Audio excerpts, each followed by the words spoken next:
Your mother says she's just tired. Your father shrugs it off as simply slowing down.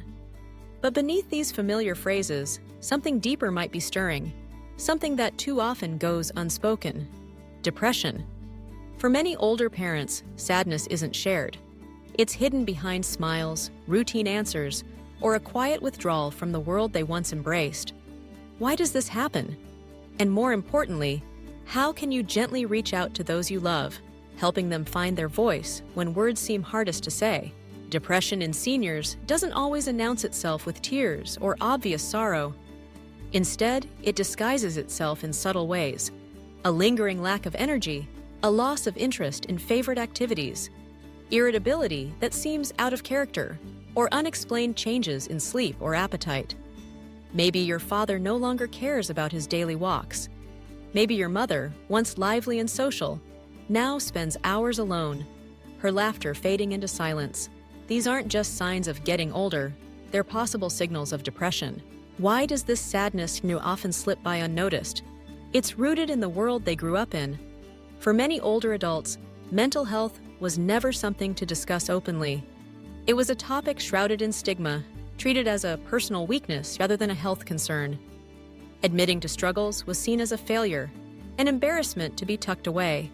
So, when depression creeps in, they often default to silence. To them, it feels safer to say, "I'm fine," than to risk pity or judgment. But beneath that silence, there's often a fear of burdening loved ones. They might think, "Why worry the kids? They have their own lives, their own problems." Or they may mistake depression for a normal part of aging, convinced that feeling empty or detached is just another inevitable step in life's journey. The words go unspoken while the struggle continues. So how can you open the door to honest, healing conversations, especially across generations? The first step is to validate before you advise. Let them know their experiences are real and understandable. Gently say, "You've been through a lot lately. It makes sense if you're feeling a little off." Such acknowledgement can ease the weight of shame, inviting trust where there was once hesitation. Next, ask open, gentle questions.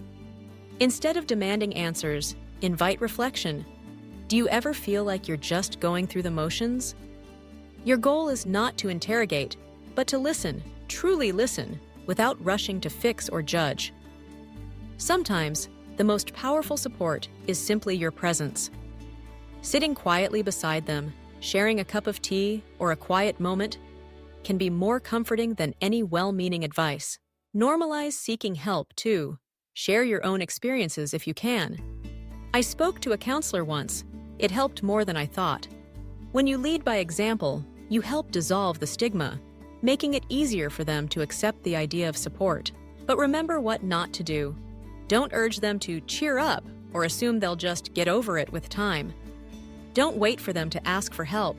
They may never find the words on their own. Compassion means taking the first step, creating a safe space for conversation, and letting them know they're not alone. Your parent isn't cold, distant, or lazy.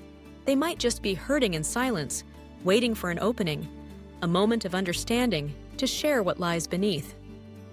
The journey toward healing begins with a single, safe conversation.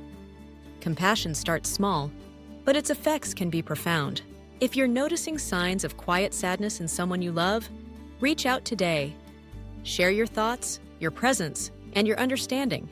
Because sometimes the most courageous thing we can do for our parents is simply to listen, and to let them know that their feelings matter.